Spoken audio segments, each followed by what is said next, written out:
3.2 का ये second video है. Write heading some important case. Some important case.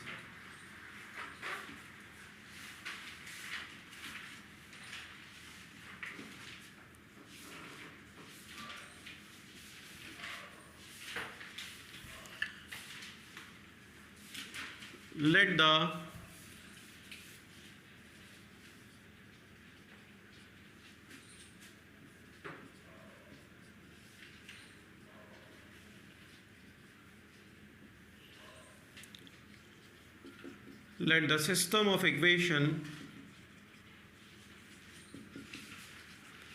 be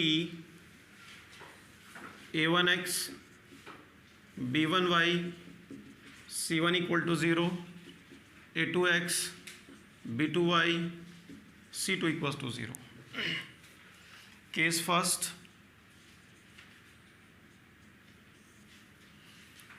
if a1 upon a2 not equal to b1 upon b2, then first point, system of equation have unique solution.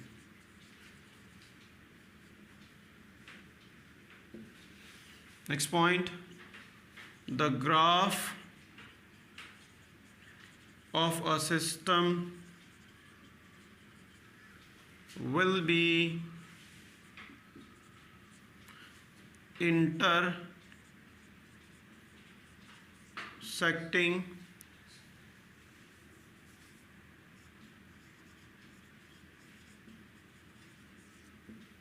lines. Third point, system is called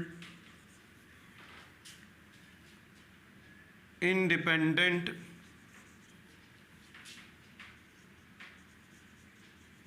consistent.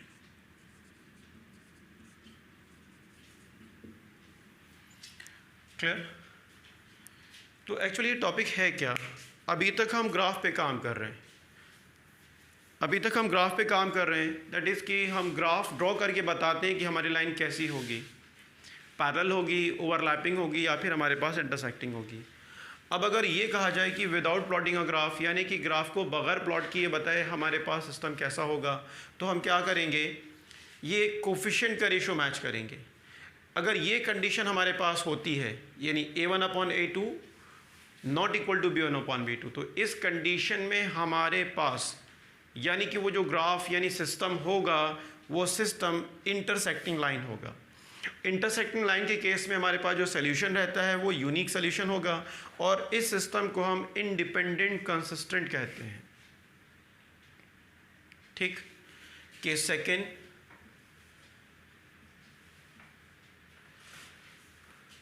If a1 upon a2 is equals to b1 upon b2 but not equal to c1 upon c2, then first point, system of equation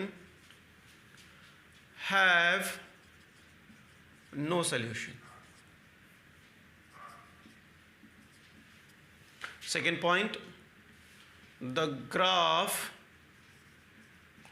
of a system will be parallel lines. Third point, system is called inconsistent. System is called inconsistent. तो अगर ये condition हमारे पास मिली a1 a2 is equal to b1 b2 but not equal to c1 c2, इस condition में हमारे पास दोनों लाइन पैरेलल होंगी. यानी कि अगर इस केस में ग्राफ प्लॉट किया जाए सिस्टम का, तो वो आपको पैरेलल लाइन रिप्रेजेंट्स करेंगी.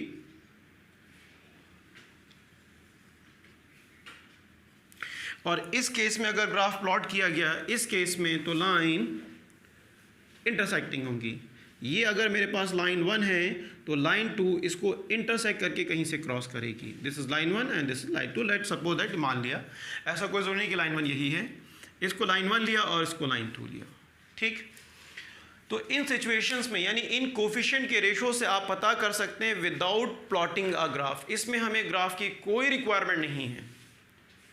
यानी कि अगर हमारे पास ये केस आएगा तो सिस्टम को सॉल्व करेंगे, और अगर ये केस होगा सिस्टम को सॉल्व नहीं करेंगे। तो अभी हमारे पास एक केस और होगा, that is the third case, जहां पे लाइन हमारे पास पैरेलल होगी। तो वो थर्ड केस कुछ ऐसा है, if a1 upon a2 is equals to b1 upon b2 is equals to c1 upon c2। अगर ये कंडीशन आती है, then system of equation have infinitely many solution,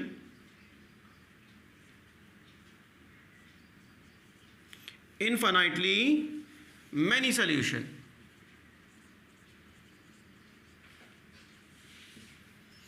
The graph of system will be a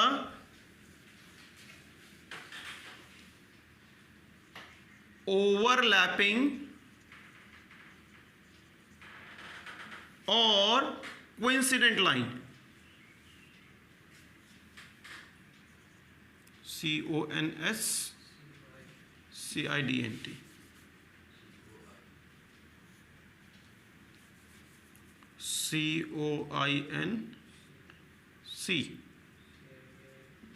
COINCIDIENT, coincident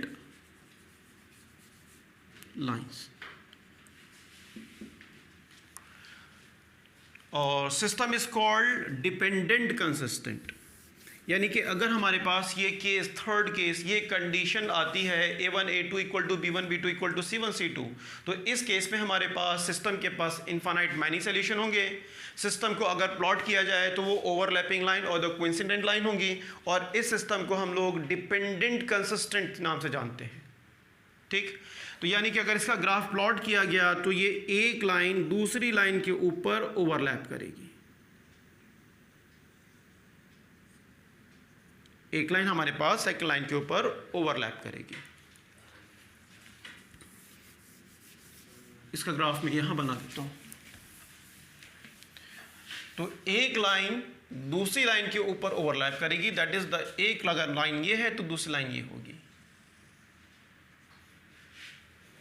clear. तो case first में हमने a1 upon a2 not equal to b1 upon b2 देखा। Second case में a1 a2 b1 b2 not equal to c1 c2 देखा। और third case में हमारे पास a1 a2 equals to b1 b2 equals to c1 c2 है। तो हम इन तीनों केस से अपना जज कर सकते हैं कि लाइन एक्चुअली है क्या, इंटरसेक्टिंग है, पैरेलल है, या फिर ओवरलैपिंग है। क्लियर।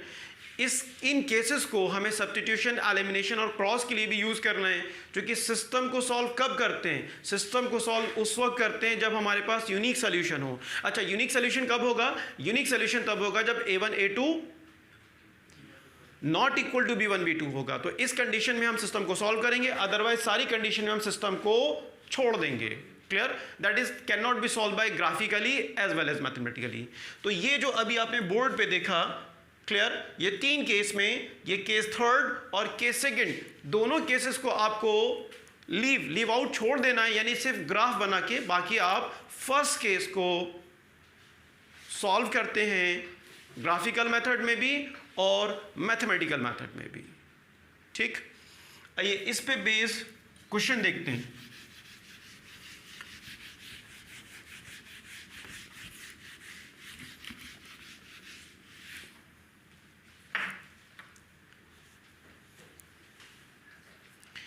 एक्सरसाइज 3.2, इस वक्त जो प्रॉब्लम सॉल्व करेंगे, मैं ऊपर मेंशन करता हूं exercise 3.2, question number 2, question number 3, question number 4, ये तीनों प्रॉब्लम इस पे बेस्ड हैं। आइए देखें।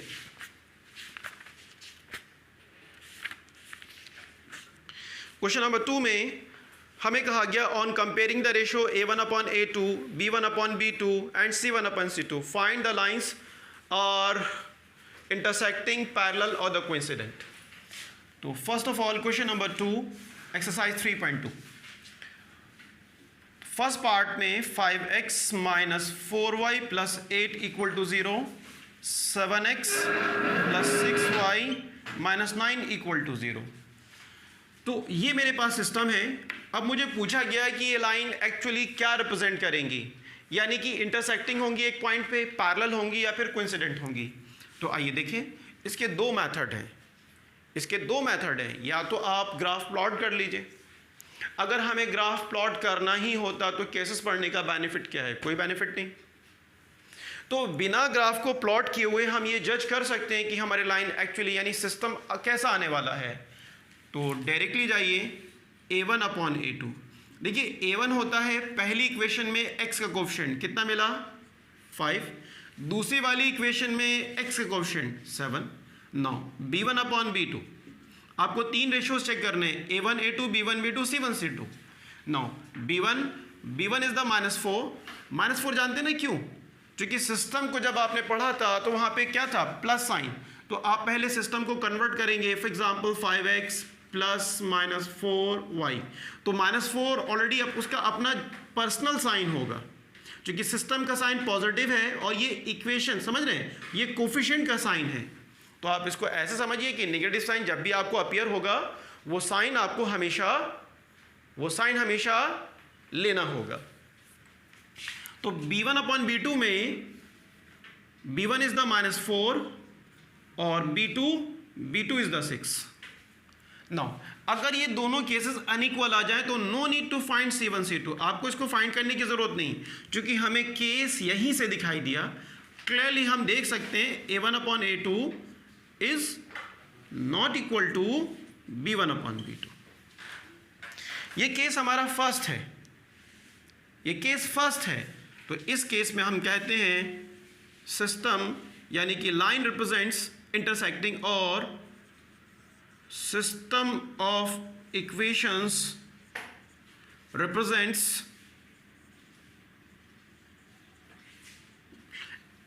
intersecting lines at a point.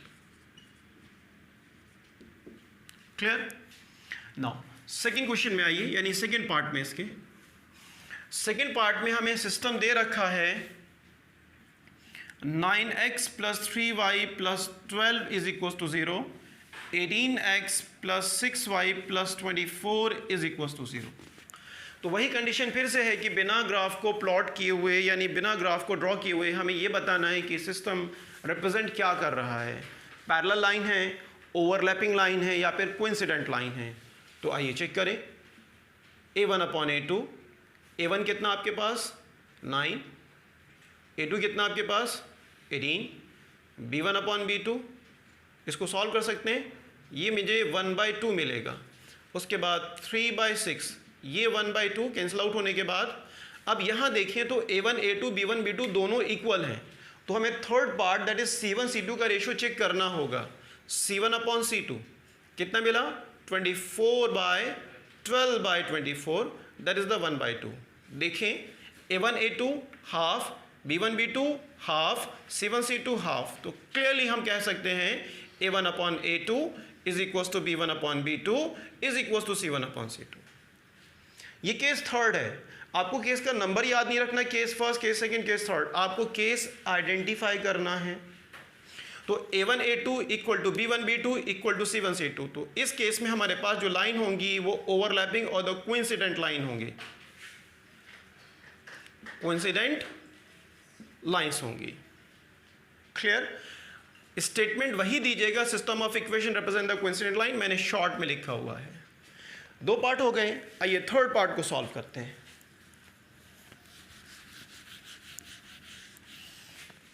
Third part में हमारे पास सिस्टम दे रखा है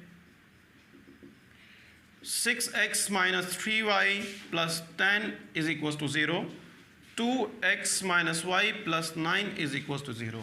क्लियर? क्या आप चेक कर सकते हैं? So easy.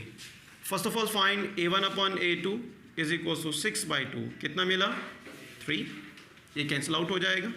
उसके बाद b1 upon b2, negative sign आपको लेना होगा -3 बाय माइनस, इसका कोफिशिएंट इधर देखें जब कोई कांस्टेंट वैल्यू आपको ना दिखाई दे तो याद रखिएगा 1 तो होगा ना, यहां आप 1 लिख सकते हैं।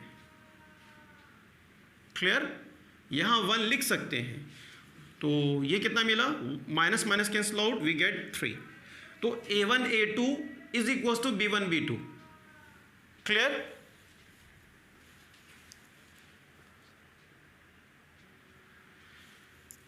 तो आइए इसका third part, C1 upon C2 is equal to कितना मिला, 10/9।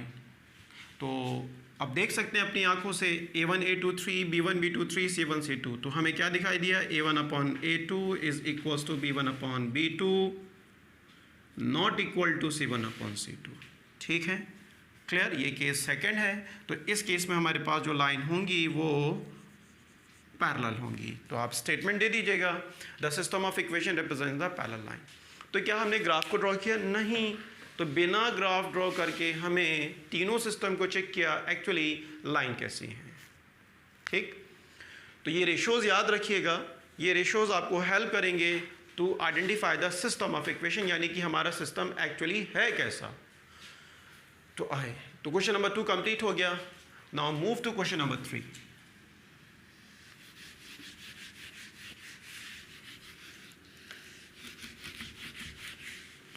Question number 3। क्वेश्चन नंबर 3 में जाने से पहले हमें एक टॉपिक को पढ़ना है। तो first right the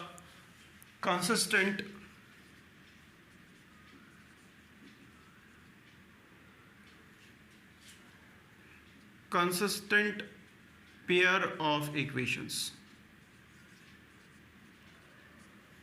Second, inconsistent pair of equations. तो जब हमने case first, case second, case third को किया तो वहाँ पे 2 वर्ड्स आए थे, ऐसे तो 3 वर्ड थे। एक था इंडिपेंडेंट कंसिस्टेंट, एक था इनकंसिस्टेंट और थर्ड था आपके पास डिपेंडेंट कंसिस्टेंट।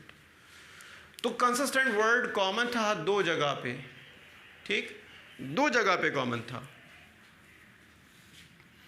तो consistent, if a pair of equation have at least one solution, if a pair of equation have at least one solution, then system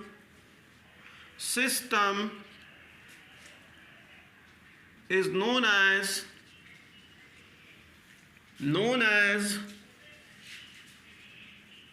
consistent। ठीक, तो अगर हम इस केस को स्टडी करें, इस केस को, यहाँ पे दोनों लाइन इंटरसेक्टिंग है और ये पॉइंट हमारा पॉइंट ऑफ इंटरसेक्शन है। इस केस में सिस्टम के पास एक सॉल्यूशन होगा। ठीक, तो बात कही गई कि सिस्टम के पास कम से कम एक सॉल्यूशन होना चाहिए कंसिस्टेंट के लिए। अच्छा, इस सिस्टम को देखें, एक लाइन मेरे पास ये और दूसरी लाइन इसके ऊपर ओवरलैप कर रही है। तो क्या पूछा जाए इसके पास सॉल्यूशन नहीं है? तो इसके पास सॉल्यूशन है। कितने सॉल्यूशन है? इनफाइनाइट सॉल्यूशन है। आपने कहा कि भाई एक गेम है, ठीक है, उस गेम को हम ऑर्गेनाइज कर रहे हैं। क्लियर? उसकी कॉस्ट आपने रखी 1 रुपया पर टिकट। तो इस बच्चे के पास 1 रुपया है। क्लियर? ये गेम उसको खेल सकता है। अच्छा, इसके पास इनफाइनाइट रुपया है, तो क्या ये अलाउड नहीं होगा उस गेम के लिए? आपने कंडीशन क्या रखी? इस गेम को खेलने के लिए आपके पास 1 रुपया होना चाहिए। तो इसके पास 1 है, इसके पास इनफाइनाइट है, तो क्या ये परमिट होगा? बिल्कुल होगा। क्या आप इसको परमिशन नहीं देंगे? बिल्कुल देंगे, क्योंकि कंडीशन अपनी बताएं क्या है। आपने कहा कि आपके पास 1 होना चाहिए, तो सिस्टम के पास अगर एक सॉल्यूशन है तब उसे कंसिस्टेंट कहेंगे।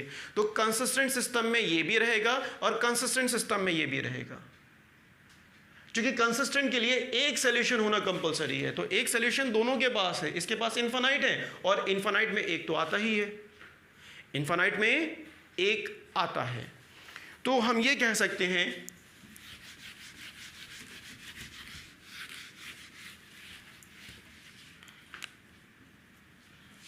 A1 upon A2 not equal to B1 upon B2 and A1 upon A2 equals to B1 upon B2 equals to C1 upon C2। ये दोनों cases represents the consistent pair of equations। तो consistent के बारे में अगर कोई आपसे बात करता है तो दोनों केसेस आपको कंसिडरेशन में लेने होंगे।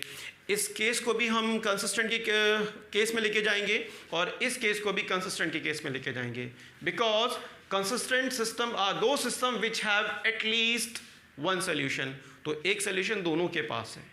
हाँ, इसके पास ज़्यादा है, लेकिन ज़्यादा में एक तो होगा ना, वो कंसिस्टेंट का पार्ट ये भी रहेगा, कंसिस्टेंट का पार्ट ये भी रहेगा।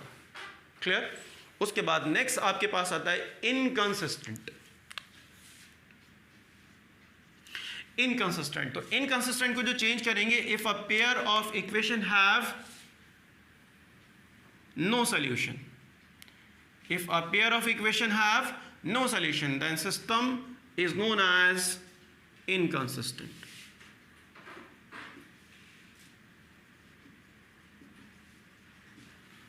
तो इसका जो केस है वो एक ही है। टोटल हमारे पास 3 केस हैं।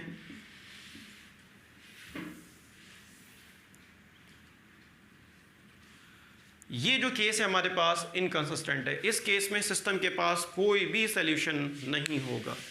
दैट इज, ये वो बच्चा है जिसके पास एक भी रुपया नहीं है, तो क्या आप इसे अलाउड करेंगे? बताएं, आप इसे अलाउड नहीं करेंगे। हाँ, अब ये कि एक ह्यूमैनिटी, आपके अंदर इंसानियत है, ठीक, जैसे भूत के अंदर भूतानियत होती है, ऐसे इंसान के अंदर इंसानियत होती है, ठीक। तो अगर आपकी इंसानियत वो ये कहती है कि हाँ ठीक है, बेचारे को अलाउड कर दो, लेकिन अगर आप मैथ्स के फील्ड में जाते हैं तो मैथ्स अलाउड नहीं करेगी, क्योंकि उसको कमांड ये मिला है कि उसके पास एक सल्यूशन होना कंपलसरी है। तो इसके पास कोई सल्यूशन नहीं है, तो ये अलाउड नहीं होगा, ये उस गेम के लिए अलाउड नहीं होगा, क्योंकि सिस्टम के पास एक सल्यूशन एटलीस्ट होना ज़रूरी है और इसके पास क्या है, कोई भी सल्यूशन नहीं है। तो याद रखिएगा, इनकंसिस्टेंट केस आपका पहला लाइन वाला केस है, ठीक। तो represent the inconsistent pair of equation, ये इनकंसिस्टेंट को रिप्रेजेंट करता है। आई होप बात समझ गए। सॉल्यूशन है तो कंसिस्टेंट होगा, सॉल्यूशन नहीं है तो वो इनकंसिस्टेंट होगा। यही दो बात है और कंफ्यूज होने की इसमें कोई ऐसी चीज़ नहीं है। तो इस टॉपिक पे बेस्ड हमारे पास एनसीईआरटी क्वेश्चन नंबर 3 है।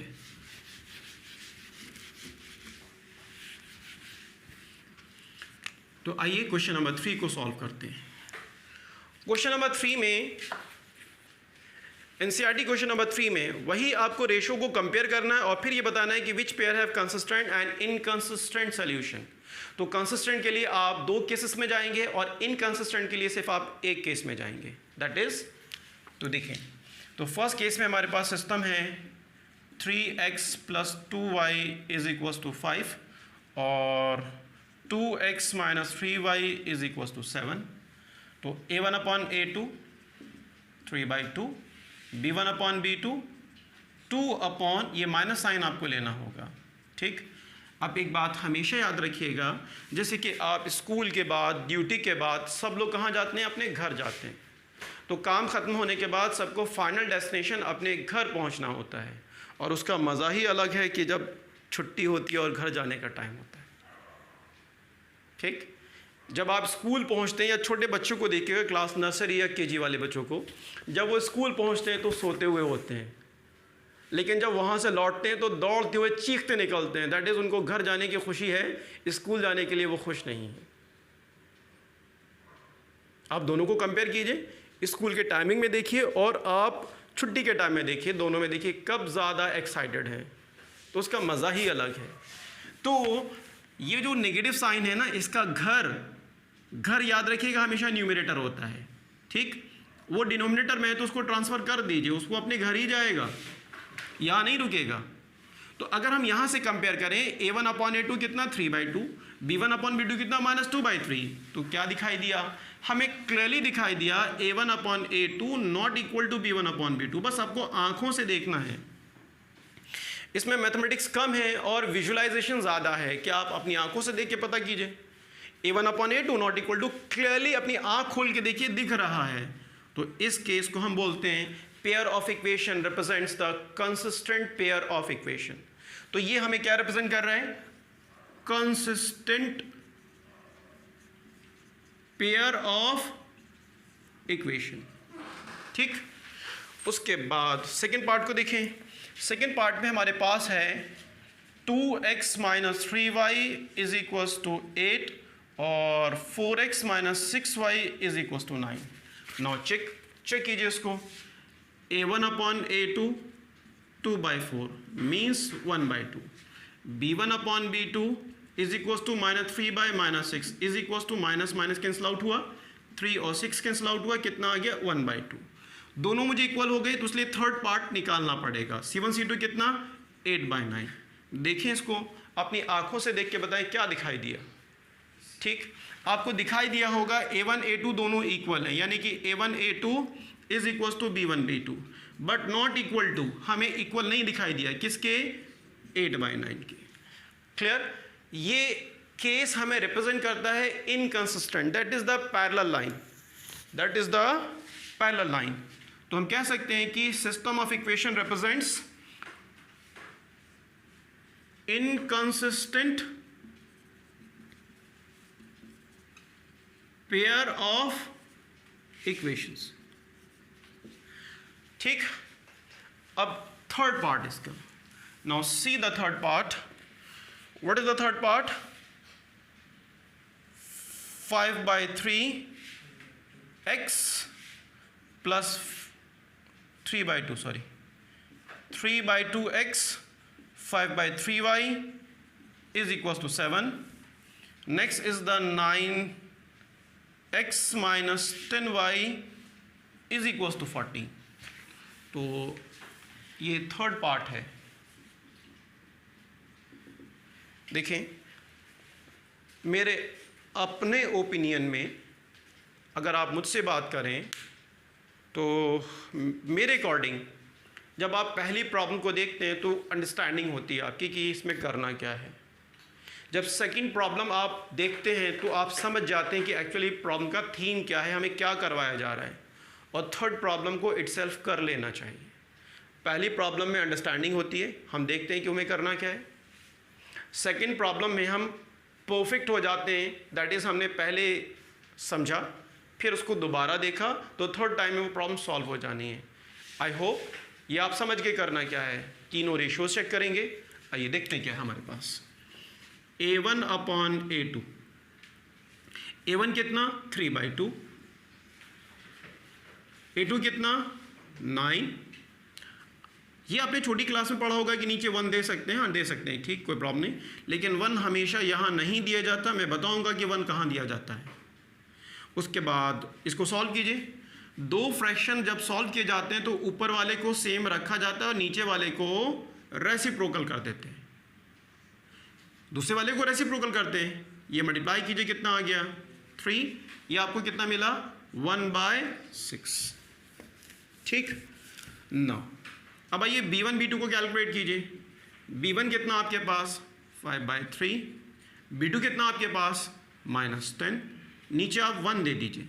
ये मेरे पास होगा 5/3 इंटू इसका रेसिप्रोकल कीजिए 1/-10।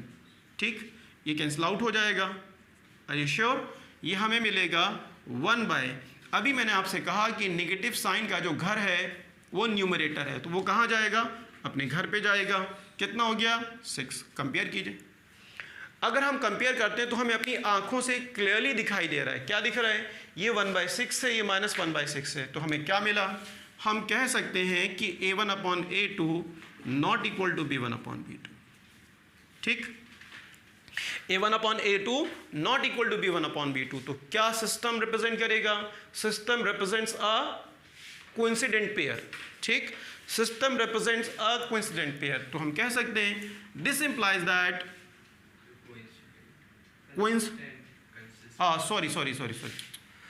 कंसिस्टेंट। कोइंसिडेंट तो ओवरलैपिंग होता है, सॉरी ये consistent. System represent a consistent pair of equation. तो हम कह सकते हैं कि ये पेयर कैसा होगा? Consistent. Consistent pair of equations. ठीक, तो ये सिस्टम हमें consistent pair of equations represent कर रहा है। ठीक, टोटल इसमें 5 पार्ट हैं, तो क्या मैं लास्ट 5th पार्ट दे के आई होप आप बात समझ गए।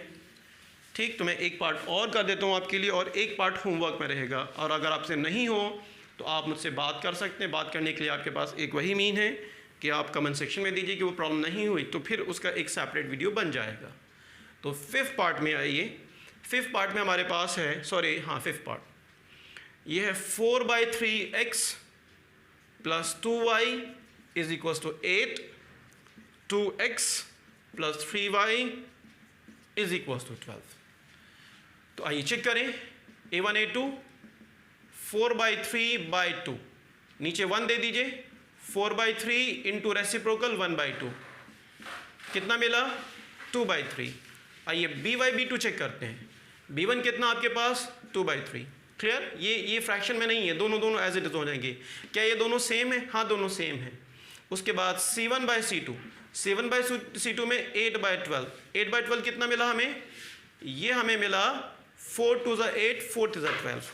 क्लियर, तो ये हमें दिखाई दिया A1 A2 2/3, B1 B2 2/3, C1 C2 2/3, that is A1 upon A2 is equal to B1 upon B2 is equal to C1 upon C2। क्या ये कंसिस्टेंट है? हाँ है, क्योंकि इसके पास इन्फिनिटली मैनी सॉल्यूशंस हैं। तो ये केस भी आपके पास कंसिस्टेंट पेयर ऑफ इक्वेशंस को रिप्रेजेंट कर रहा है। ठीक, तो क्वेश्चन नंबर 3 में 5 में से हम लोगों ने 4 पार्ट्स कंप्लीट कर लिए, और इन 4 पार्ट में सिर्फ हमने चेक किया कि सिस्टम के पास कंसिस्टेंट है या फिर वो इनकंसिस्टेंट है। तो सॉल्यूशन होगा, सॉल्यूशन अगर है तो क्या रहेगा? कंसिस्टेंट, और सॉल्यूशन नहीं है तो क्या होगा? इनकंसिस्टेंट। क्लियर, ये इस टॉपिक का यानी एक्सरसाइज 3.2 का क्वेश्चन नंबर 3 था। इस पे बेस्ड क्वेश्चन नंबर 4 भी है। आइए कंटिन्यू करते हैं।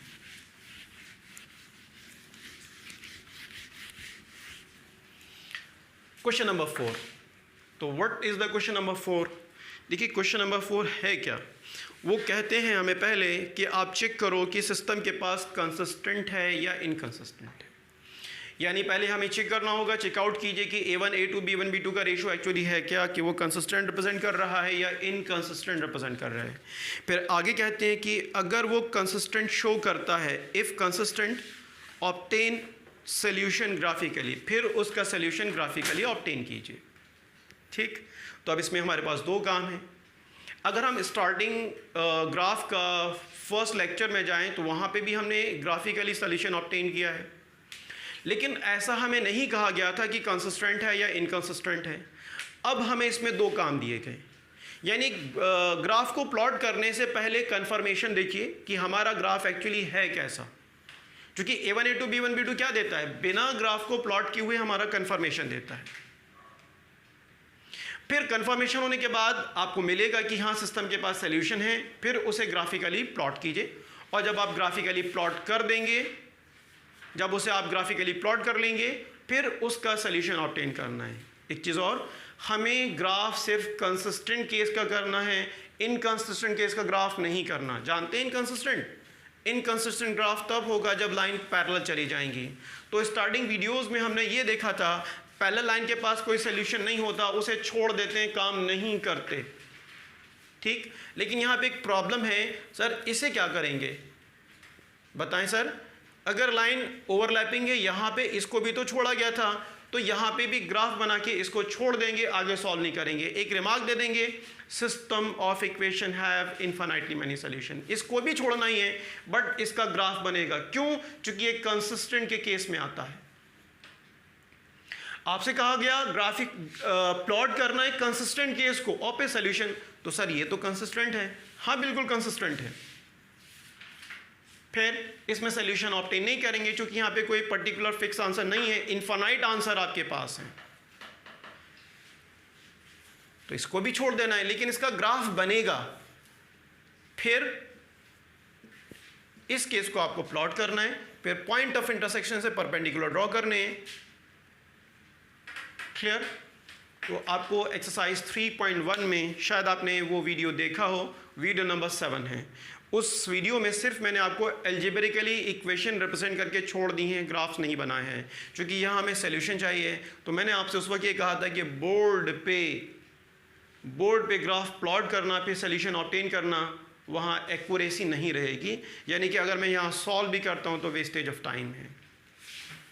ठीक, तो मैं चेक कर दे रहा हूँ, ग्राफ आप प्लॉट कर लेंगे, मैं आपको ये भी समझा दूंगा कि करना क्या है इसमें। तो आइए शुरू करें। Question number 4, question number 4, exercise 3.2।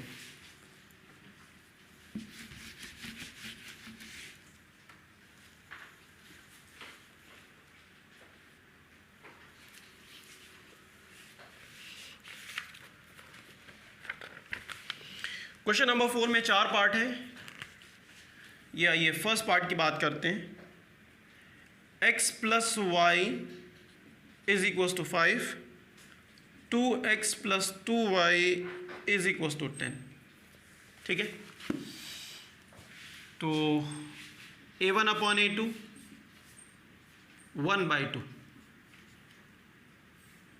b1 upon b2 1/2, c1 upon c2 कितना आपके पास 5/10, दैट इज द 1/2। ठीक, a1 अपॉन a2 लिया, इसका कोफिशिएंट 1 रहेगा, 1/2 1/2 5/10 दैट इज द 1/2। तो हमें क्या दिखाई दिया, अपनी आंखों का यूज़ कीजिए। आप देख पा रहे होंगे कि a1 a2 equal to b1 b2 equal to c1 c2। तो a1 a2 is equal to b1 b2 is equal to c1 c2। तो बताएं ये क्या रिप्रेजेंट करता है, कंसिस्टेंट या इनकंसिस्टेंट? तो ये कंसिस्टेंट रिप्रेजेंट करता है। तो हम कह सकते हैं सिस्टम ऑफ इक्वेशन रिप्रेजेंट्स, या system of equation have consistent solution. System of equation have consistent, ठीक, ऐसे लिखिए, ऐसे मत दीजिए, लिखिए pair of equations represents, pair of equation represent consistent, या सिर्फ लिख दीजिए, क्या लिखिए, consistent pair of equations। ठीक, consistent pair of equation, that is the system represents a consistent pair of equation। इतना बड़ा स्टेटमेंट लिखने के बजाय आप टाइम को सेव कर सकते हो। अब क्या करें, तो कंसिस्टेंट है तो ग्राफ तो बनाना पड़ेगा। फिर से आप क्या करेंगे, लाइन 1 ऑब्टेन करेंगे। लाइन 1 क्या है, लाइन 1 आपके पास x plus y equal to 5 है। यहाँ से एक इंडिपेंडेंट डिपेंडेंट वेरिएबल बनाइए, उसके बाद टेबल बनाइए और 3 सॉल्यूशन लीजिए x y। लाइन 2 आपके पास 2x plus 2y is equal to 10 है। पूरी इक्वेशन में 2 कॉमन है, हम वहाँ पे भी डिवाइड कर सकते थे। क्लियर, ऐसा नहीं कि यहाँ डिवाइड कर रहे हैं, एक्चुअली वहाँ पे कोई बड़ा काम नहीं था, अब कुछ काम भी करना है तो यहाँ डिवाइड कर लीजिए, कोई प्रॉब्लम नहीं। इक्वेशन को किसी कांस्टेंट से मल्टीप्लाई या डिवाइड करने से कभी चेंज नहीं होता, कभी चेंज नहीं होता। तो ये मेरे पास होगा x plus y is equal to 5, x equal to कितना मिला 5 माइनस वाई। ध्यान से देखिए दोनों इक्वेशन एक ही हैं, इसीलिए वो ओवरलैप करेगा, ये ओवरलैपिंग लाइन्स है। फिर टेबल बनाइए और टेबल में इन वैल्यूज को पुट कीजिए। आप एटलीस्ट एक काम कीजिएगा कि एक कॉमन वैल्यू रखिएगा, बाकी सब डिफरेंट कर दीजिएगा। आइए चलिए सोल्यूशन भी ऑब्टेन कर लेते हैं। y को 0 कर दीजिए तो ये 5 हो जाएगा, सॉल्व कर सकते हैं ना। यहाँ पे अगर 2 कर दें, इसको 2 पुट कर दें तो ये 3 हो जाएगा, और -1 पुट कर दें। प्रॉब्लम अगर आपको होती है तो रफ में जाएं, 5 माइनस -1 इसे सॉल्व कर लीजिए, ये आपको 6 मिल जाएगा, क्योंकि minus into minus become plus. ठीक, किसी भी इक्वेशन को सॉल्व करते वक्त मैंने हमेशा कहा बॉड मास फॉलो किया कीजिए, तो minus into minus become plus. ठीक, तो ये हमें 6 मिला। यहाँ पे एक सोल्यूशन कॉमन रखिए बस, बाकी को चेंज कीजिए। फिर क्या ले लें, एक काम कीजिए 3 ले लीजिए, अगर यहाँ 3 पुट करते हैं तो 2 मिलेगा। ठीक, यहाँ -2 ले लीजिए, और अगर यहाँ -2 पुट करते हैं तो ये माइनस इसको प्लस कर देगा। वो कैसे, 5 माइनस 2 सॉल्व कीजिए, minus into minus become plus, तो 5 प्लस 2 इज इक्वल टू 7। ये सोल्यूशन मैंने आपको दे दिए, बस इसका ग्राफ प्लॉट करना है ग्राफ प्लॉट करना है, मैं रफ आपको दे देता हूँ, आप इसका ग्राफ प्लॉट कीजिए, ठीक है। 5,0 तो 5,0 कहीं यहाँ मिलेगा मुझे, उसके बाद 3,2 3,2 कहाँ होगा, 3,2 कहीं अप्रॉक्सीमेटली यहाँ होगा, उसके बाद 6,-1 6,-1 कहीं आपको यहाँ मिलेगा, 6,-1 तीनों लाइन को ज्वाइन, तीनों पॉइंट को ज्वाइन कर दीजिए, ये आपको लाइन 1 का ग्राफ आ गया। कितना हो गया, x + y = 5। ये लाइन 2 के सोल्यूशन, यानी कि लाइन 2 भी अगर हम ध्यान से देखें दोनों इक्वेशन मैच कर रही हैं। देखें क्या दोनों इक्वेशन सेम नहीं है, तो क्या ग्राफ सेम नहीं होगा? आप पॉइंट को मार्क कीजिएगा। मेरे पास ग्राफ नहीं है सर, मैं कोई चीटिंग नहीं कर रहा हूँ, मेरे पास ग्राफ होना है, स्केल होना है, उसके बाद एक्यूरेट ग्राफ आएगा। तो यहाँ पे टाइम को सेव करने के लिए, चूंकि हमारे पास टाइम इतना नहीं है, इसी के ऊपर ये लाइन ओवरलैप कर जाएगी। एक एंड पे ये इक्वेशन लिख दीजिए और दूसरे एंड पे आप दूसरी इक्वेशन लिख दीजिए। तो ये लाइन 1 हो गई, ये लाइन 2 हो गई। क्या लाइन कोइंसिडेंट नहीं है? तो यहाँ पे एक रिमार्क दे दीजिए। क्या रिमार्क देंगे? System of equation have infinitely many solution. System of equation have infinitely many solution. I hope बात समझ रहे, ठीक। तो क्या इसमें सोल्यूशन ऑब्टेन नहीं कर सकते हैं? ऐसा नहीं, कोई भी एक पॉइंट उठाइए, परपेंडिकुलर ड्रॉ कीजिए, लेकिन वो सोल्यूशन आपका और टीचर का मैच नहीं करेगा। हो सकता है टीचर यहाँ से ऑब्टेन कर रहा है, हो सकता है आपका फ्रेंड यहाँ से ऑब्टेन कर रहा है। तो यहाँ पे सोल्यूशन की प्रॉब्लम है, सर सोल्यूशन कहाँ से और कैसे दें? इसलिए बस एक रिमार्क लिखिए और खामोशी छोड़ दीजिए, आगे इसमें कुछ नहीं करना, ठीक। आइए इसके मूव करते हैं सेकेंड पार्ट पे।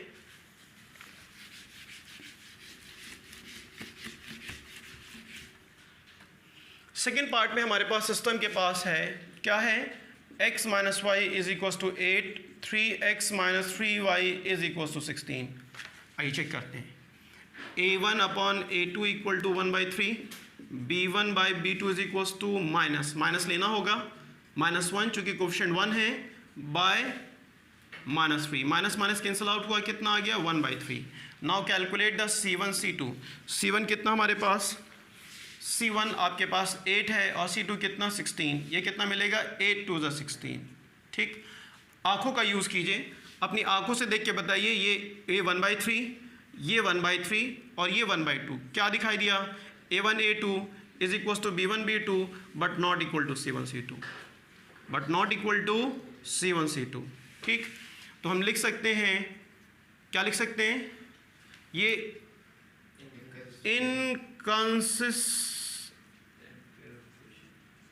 inconsistent pair of equations.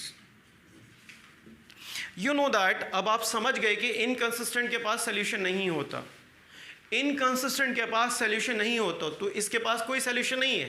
अगर इसका ग्राफ बनाया जाए तो पैरेलल आएगा, लेकिन ग्राफ भी हमें नहीं बनाना। क्लियर? क्वेश्चन में डायरेक्टली कहा है कि आप सिर्फ ग्राफ प्लॉट करेंगे कंसिस्टेंट के लिए और इनकंसिस्टेंट को कुछ नहीं छोड़ देंगे।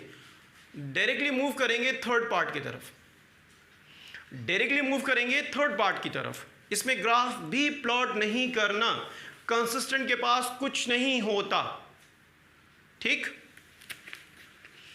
Next come to the third part. Third part में हमारे पास 2x + y - 6 = 0। Next 4x - 2y - 4 = 0। आइए चेक करें। a1/a2 2/4, 2/4 means the 1/2, b1/b2, b1/b2 that is 1/-2 और नेगेटिव साइन का घर न्यूमरेटर, ठीक। तो ये 1/2, ये -1/2, तो क्लियरली हमें दिखाई दिया a1 a2 not equal to b1 b2, a1 a2 not equal to b1 b2। तो ये पेयर क्या होगा, कंसिस्टेंट पेयर ऑफ इक्वेशंस। तो क्या करना है सर, कंसिस्टेंट के केस में तो ग्राफ प्लॉट होगा, हाँ बिल्कुल होगा। तो अब आइए इसका ग्राफ प्लॉट करेंगे।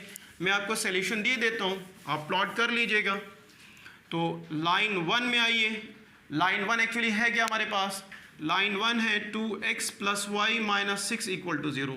ग्राफ प्लॉट करने के लिए जिसका कोफिशिएंट है उसको रोक दीजिए, यानी उस वेरिएबल को अपने पास रख लीजिए, बाकी सबको ट्रांसफ़र कर दीजिए। तो ये मिलेगा मुझे 6 माइनस 2x। पहले 6 को ट्रांसफ़र किया, फिर 2x को ट्रांसफ़र किया। ट्रांसफरिंग में साइन चेंज करते हैं। एक टेबल बनाइए,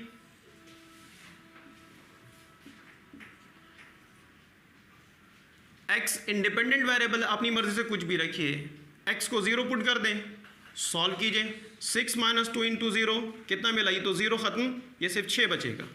ठीक, 2 पुट कर लीजिए, 2 पुट कर लीजिए। 6 माइनस 2 इंटू 2 कितना मिला? 4। 6 माइनस 4 कितना मिलेगा? 2। क्लियर? माइनस 1 पुट कर लीजिए, माइनस 1। 6 minus 2 into minus 1। देखिए ये ट्रेंड याद रखिए, पहले साइन का मल्टीप्लाई कर रहे हैं, फिर कांस्टेंट, फिर रेडिकल, फिर वेरिएबल। तो पहले साइन का। पता है मिस्टेक क्यों होती है? मिस्टेक इसलिए होती है क्योंकि आप रूल्स को फॉलो नहीं करते। रूल क्या कहता है? रूल ये कहता है कि पहले साइन मल्टीप्लाई होगा, उसके बाद कांस्टेंट होगा। आप साइन को छोड़ के कुछ और मल्टीप्लाई कर देते हैं, तो minus into minus become plus. तो ये पहले प्लस में कन्वर्ट होगा। अब कितना मिला? 8। उसके बाद लाइन 2 को ले लीजिए। लाइन 2 आपके पास है 4x minus 2y minus 4 equal to 0। देखिए पूरी इक्वेशन में 2 कॉमन है, तो 2 से डिवाइड कर दीजिए। ये हमें मिला 2x minus y minus 2 is equal to 0। देखिए इस y को उठा के इधर लेके जाइए। ऐसे भी कर सकते हैं कि, सुने, कंफ्यूज ना हो, मैं आपका टाइम यानी एक स्टेप सेव करने की कोशिश कर रहा हूँ। मैथमेटिक्स में मेजर प्रॉब्लम ये होती है कि पेपर तो आपको आता है, लेकिन लास्ट सिचुएशन में पता चला डी सेक्शन चला गया, हम नहीं कर पाए, छूट गया, क्योंकि आपने टाइम को सेव नहीं किया। और टाइम को सेव करते हैं कैलकुलेशन के थ्रू। इस y को उठा के अगर मैं इधर ले जाऊँ तो ये कुछ ऐसा दिखाई देगा। ठीक, क्या y हमें नहीं मिल गया? मिल गया। LHS में ऑब्टेन करें या RHS में, इसमें कोई प्रॉब्लम नहीं है सर। पहले बात सुने। अब आप क्या करोगे? इसको उठा के इधर ट्रांसफर करोगे, इसको भी ट्रांसफर करोगे, तो ये minus y is equal to minus 2x plus 2 मिलेगा। ये y अभी आया नहीं, क्योंकि ये माइनस साइन मुझे यहाँ से रिमूव करना होगा।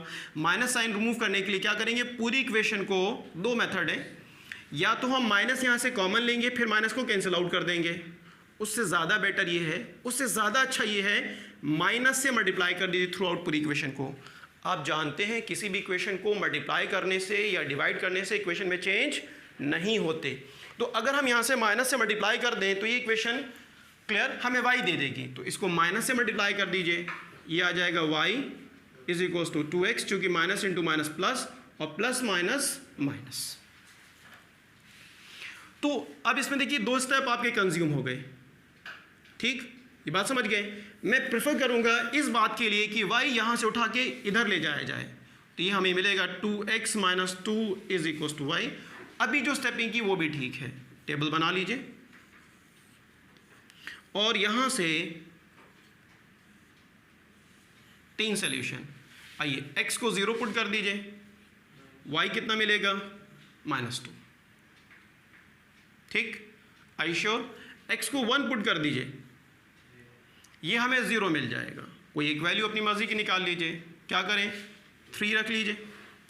अब देखिए अगर आप ओरल सॉल्व कर पाते हैं, मैं बार बार इस चीज़ को कह रहा हूँ और हर वीडियो में कह रहा हूँ, ओरल सॉल्व कर पाते हैं ठीक है, नहीं आप रफ में जाइए, 2 इंटू 3 माइनस 2 को सॉल्व कर लीजिए। कितना मिला? 6, और 6 माइनस 2 कितना हुआ?